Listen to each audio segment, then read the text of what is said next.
I was in Mogadishu, Gabby brought this up. She's like, women. Or no, it was Amanda actually. She's like, you slept with all those women. I'm like, no. Who the fuck are you sleeping with in Mogadishu? I avoided my entire. You have to remember. There were dudes fucking chicks through chain link fences. Like literally trading Snickers bars and fucking chicks on the other side of the fence through the fence. You don't want to fuck those fucking. I avoided when I joined the Marine Corps. When I joined the Marine Corps, there was a separation of church and state. Your infantry units were way over in Camp Horno or up in Pogus or Talega. Your infantry units were separated. All your administrative units were at main side. And that's where the female Marines were. They were over at main side. I did not see a female Marine at Camp Horno until I had been in probably 11 or 12 years. And it wasn't even a female Marine. It was a dental tech. They had a female dental tech come over to the dentist's office there and was working at it there, and saw her running down the PFT course and almost crashed my car. Just because it was like, I don't know, the white buffalo. There's a white buffalo here. Get everybody on the horn. I believe that there were people cheering in Camp Horno that there was actually a female finally on that side of the base.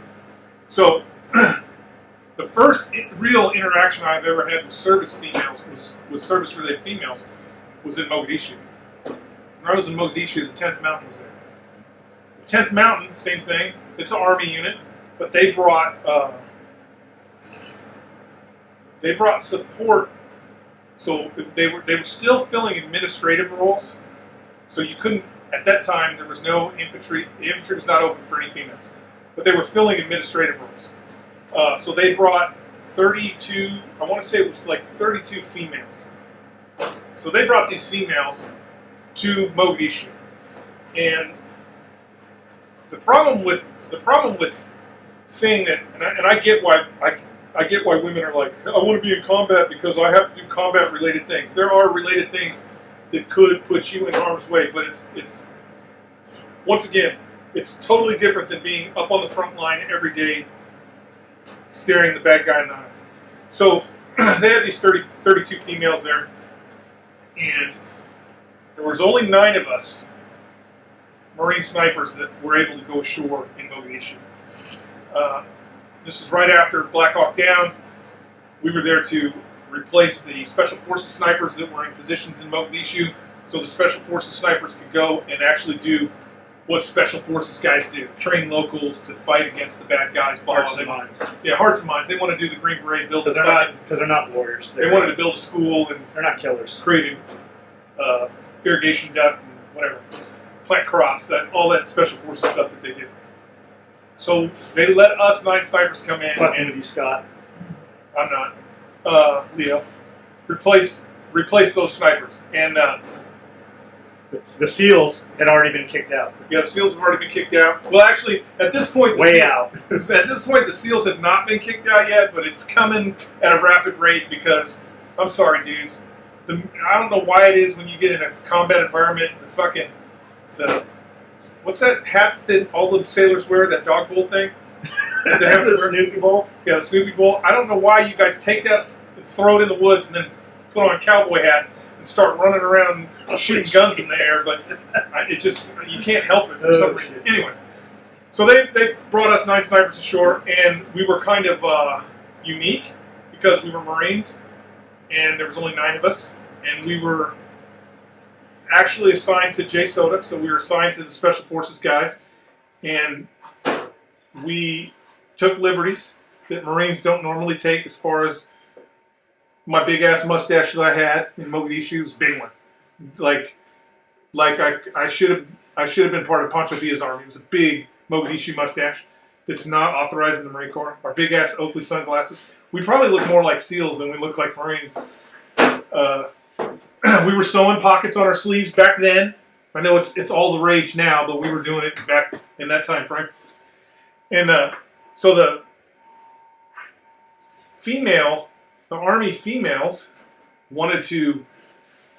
We had a sniper post that was on top of the old embassy, and so it's where all the staff was, all the the Norwegians and everybody hung out in that building. The commanding general was in that building, and we had a sniper post on there. So they want to come up and see what was going on. And I think the Army is very, obviously I didn't serve in the Army, but I think they're a lot more compartmentalized than the Marine Corps is. Because like in the Marine Corps, if you're a Marine and you just walking around in your uniform, just walking around, you kind of can go anywhere you want. It's just, it's very rare where they're like, whoa, you can't come up here. But the Army was very kind of like, like, is it top secret? Can we go up there? The snipers, it was like a big to-do, which, worked in our advantage. The first person to come up there was the Army, I believe he was a staff sergeant. Huge dude. Just, like, that's all he must have did was lift weights. But huge black soldier in the 82nd Airborne, just huge. But the timidest guy, like, very timid, very quiet. He'd come up and he's like, hey, I just wanted to come and see what you guys are doing up here. So awesome. Sniper rifles. He was really cool dude. But he came up and we're like, yeah, he was just, that's what he was doing. It was funny. But we had at that time we had the Barrett 50 cals, we had the M4, we still had the M40A1s, and he's kind of asking questions about some of the guns. We're like, you want to hold it? What's that? So we give him the sniper rifle and he's holding it. He's a big dude. I mean, he was big. Like we gave him the Barrett 50 cal. The Barrett 50 cal is probably the biggest shoulder fire weapon that the military uses. Outside of, a small has a bigger report, but as far as rifle, biggest one is the 50 cal, M82. At that time, it was the M82A1s. And we gave him that rifle, and it looked like he was holding an M16. This dude was that big. He was just huge. And the smile on that guy's face was just ridiculous. He's like, can I go get my camera? So he ran downstairs, got his camera. He took a bunch of we took a bunch of shots with him. And he's like, afterwards he goes, I'm going to hook you guys up. And we're like, what do you mean? He goes, I run all the communications. I don't run all the communications in this camp. I'm going to hook you up. I'm going to get you a phone. And we're like, a phone? Because at that time, the Marine Corps was still like, you had the crank handle, and you'd be TA-312, and you'd be talking to the company commander, and it was a wire that ran about 50 feet. That was a field phone for us. I mean, it wasn't talking to nobody. And we're like, there was no cell phones. We don't want to. Who the fuck are we going to talk to? I'm like, I don't know. Maybe they got a switchboard. We can call around the camp or some crazy shit. And so Chris is like, yeah, bring the phone up. So he goes, and he runs like regular comm wire. I don't know the name of the phone. I know all you Army guys are going to know. But he runs up regular comm wire, and he's got this green phone that looks like a house phone. And it's got numbers on it. Numbers. And he lays it in there, and he's like, use it anytime you want. And we're like, what do you mean use it anytime we want? Who the fuck are we going to call? Who are we going to call? Where's this fucking line go? He's like, oh, you can call home with that. We're like, what? Call home with that thing? And he's like, yeah, you can call home with this phone. You don't need to go through an operator. You can call direct. United States, hello, honey, what's going on? Funny story. Chris is using that phone to call his wife. He's on the phone talking to his wife about him being in Mogadishu, and then his wife is getting her ass chewed by the battalion commander's wife because the battalion commander has assured her that nobody has gone ashore and there's no way that anybody is calling from Mogadishu. But we had a phone. Anyways. So that kind of opened the door. He's like, hey, I know some girls that work. I don't even think he said girls. I think he said, hey, I see you guys are all chilling in your 1975 chocolate chip uniforms that nobody is using anymore. Why don't you come check this out? So he takes us to their supply, and he's like, there's a couple girls working the counter. He's like winking and flexing his muscles and shit. And they're like, whatever you guys want. And we walked through there and got full issue of brand new shit the Marine Corps hadn't even seen yet. Like going to a surplus. Yeah, so we're walking around in our brand new tricolors and shit. The Marine Corps and tricolors. I want to say that the Marine Corps was still wearing. We were still wearing black boots. We were just kind of going to get the desert boots, but we hadn't got them yet. And we got desert boots and shit. And we're walking around and, anyways. So we end up finding out that, the females, the Army females, end up finding out that there's this cool ass sniper nightclub with its own phone. So they all want to come up and take pictures.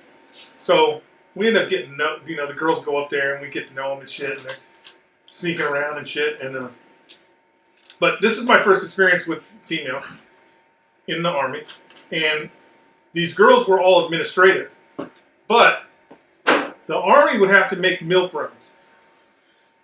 And a milk run is it's a combat situation. It shouldn't be dangerous, but could be dangerous. But we're not gonna waste combat troops to do this milk run. So it's kind of like we got to go get the mail, but we got all our combat troops are up on the wall or they're ready to fight. We're not going to use. So what would end up happening is they would make these milk runs where they would go from the embassy to the airfield. So it's probably a 45-minute ride once they made us start going around the city. Couldn't go through the city anymore. Probably about a 45-minute ride. And so these girls would have to go on these check runs. They would have to go. So they would need somebody. When you go on these milk runs, you want every seat filled. You want a rifle poked out of every window, so the bad guys know that there's guns there. In Mogadishu, it wasn't so much because they were shooting at all the convoys. It was because they would try and steal everything off of your vehicles.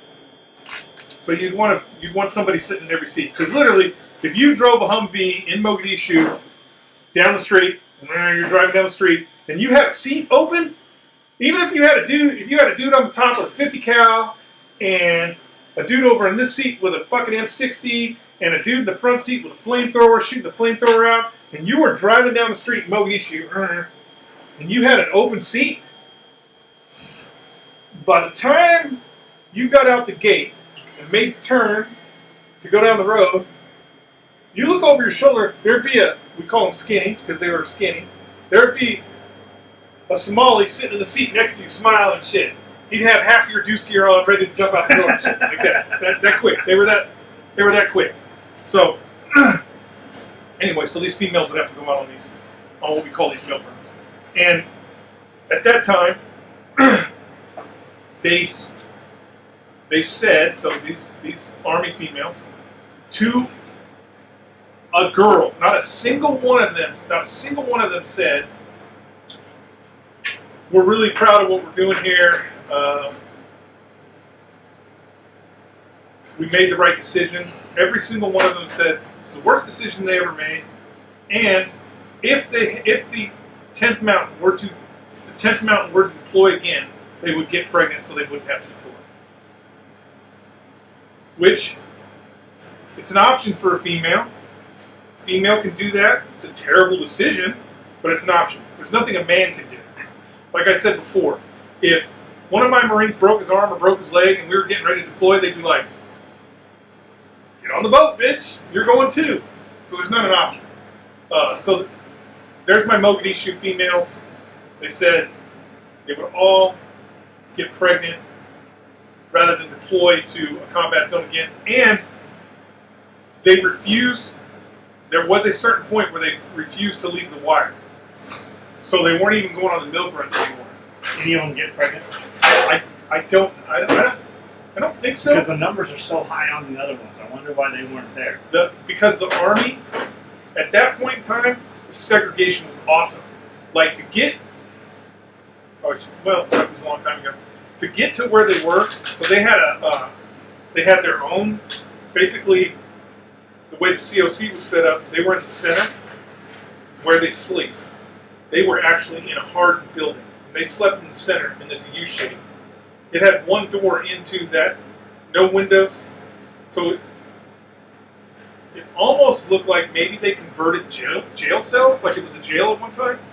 So there was only one door, no windows, and the COC command staff was at that, right outside that door. So like, there would be no reason if you weren't a female, like, and there's a separation barrier too. Like back then, they would be like females only, and at this point, you couldn't cross that line.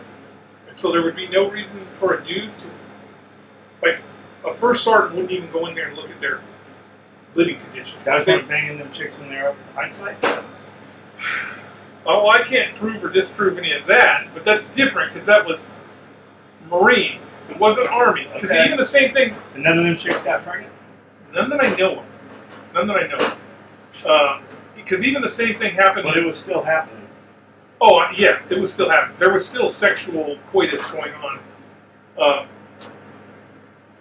But even, it's weird, and maybe it's just a Marine Corps thing. Maybe we're not as respectful of the rules, or Army women like Marines better than soldiers. Because the same thing happened in Iraq. When we went to the rear, where the big airfield where the Army was actually at, and they had little like mini trailers. They're probably Like FEMA trailers and shit. yeah, exactly like FEMA trailers. You know, they were bad. They were, you know, you wanted to get a FEMA trailer if you were there because they had air conditioning and all that shit. Yeah. But all the females were in there, and same thing. They had them segregated, but not as crazy as it used to be. So they were segregated in the sense that all the females lived together, but like I could still walk between the trailers and shit. And if I could have walked into a trailer if I wanted to, like a girl could have been like, "Hey, you want to come inside?" And there wasn't like anything that totally forbid. No oversight or something. No oversight, but same thing. They would do this. We're going back to Al-Assad. There are Army females at Al-Assad. Do not go near them. Do not talk to them. Do not hang out with them. Stay away from them, right? So they would... Here's some condoms. Yeah, they would say that. They'd be like, okay, you're going to jail if you fucking look at one of these Army females. And it was like I don't, you know, once again, Marines are a different breed. Or maybe it's just that them skeezers ran through all them Army dudes and they wanted something different. Maybe it was the idea that the Marines were only going to be here for a couple days. They'd already I don't fucked all them other guys. I don't have to deal with all this. I won't have to deal with seeing them and I work it every day. But yeah, guaranteed. Everybody. That was the first thing everybody did is they went to the pool because they had a pool. Rough life, the Army. The first thing they did is went to the pool, and then the girls would be in the pool, and then same thing. Everybody would be like, "High five! I know where all the girls live."